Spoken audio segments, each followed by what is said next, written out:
আচ্ছা ভাবুন তো, আমরা কোথাও একটা অন্ধকার গুহায় হারিয়ে যাচ্ছি না?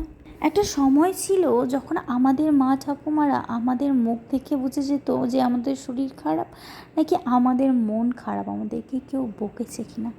অথচ এখন আমাদের কাছের মানুষদের আমাদের চেনার জন্য আমাদের স্টোরি দেখতে হয়, আমাদের ভিডিও ফলো করতে হয়। ভবিষ্যতে এমন একটা দিন হয়তো আসবে যে পার্টনারের পা যন্ত্রণা হচ্ছে সেটা বলার জন্যও সে হয়তো স্টোরি দেবে, আর অপর দিক থেকে লাভ রিয়াক্ট আসবে, তার পা যন্ত্রণা সেরে যাবে। মানুষ এই ফেক জিনিসটাকে এতটা আয়ত্ত করে নিয়েছে যে প্রকৃত ভালোবাসাটাকেই আসলে হারিয়ে ফেলছে।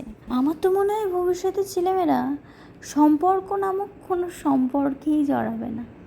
তাদের কাছে সম্পর্ক হবে শুধুমাত্র এই ফেক মিডিয়াগুলো।